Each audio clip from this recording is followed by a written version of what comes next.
2025 SLST গুরুত্বপূর্ণ update.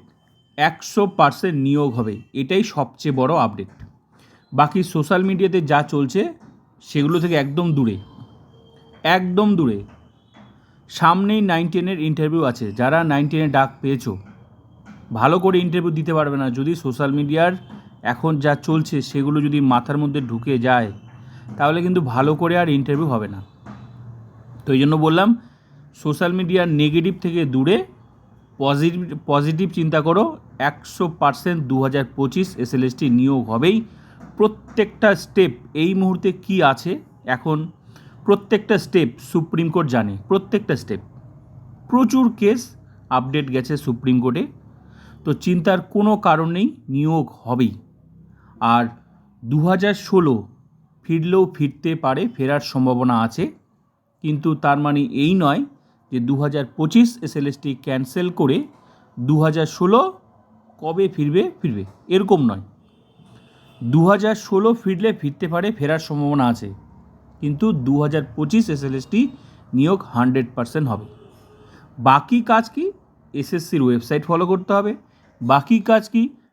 WBBSE, West Bengal board of secondary education follow করতে হবে। সেখানে মধ্যশিক্ষা পর্ষদের ভেরিফিকেশন যে কোনো মুহূর্তে নোটিশ আসবে। এসএসসির ওয়েবসাইটে যে কোনো মুহূর্তে কাউন্সেলিংয়ের নোটিশ আসার সম্ভাবনা আছে। 9-10-এ ভেরিফিকেশন চলছে। মেডিকেলের জন্য জোনাল বোর্ড ফলো করতে হবে, লোকাল থানা পিভিআরের জন্য ফলো করতে হবে। বাকি যেগুলো চলছে।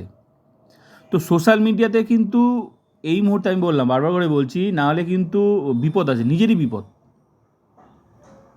হঠাৎ করে কেন এখন নেগেটিভ?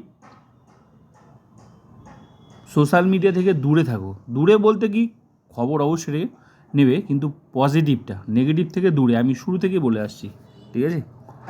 বাকি নিয়োগ হবেই। সুপ্রিম কোর্টের অর্ডারের ভিত্তিতে এই নিয়োগটা হচ্ছে, ঠিক আছে? বাকি চিন্তার কোনো কারণ নেই, যে কোনো মুহূর্তে প্রসেস শুরু হবে। শিক্ষামন্ত্রী তো বক্তব্য তোমরা শুনেছই, আশা করি বুঝে গেছো যে টার্গেট আছে 31শে আগস্ট। সরকারও তো বলে দিয়েছে নিয়োগ হবে। তো ব্যাস, আর কি, সরকারের উপর ভরসা রাখো, 100% নিয়োগ হবে। হ্যাঁ, এটা ঠিক যে নেক্সট এসএলএসটি অবশ্যই আসবে, কিন্তু এটা নিয়োগ কমপ্লিট করে, এবং খুব তাড়াতাড়ি আসবে। বাকি এটুকুই বলার ছিল। পজিটিভ থাকো, নেগেটিভ থেকে দূরে। আর 2016 ফিরলেও ফিরতে পারে, কিন্তু 2025 নিয়োগ হবে।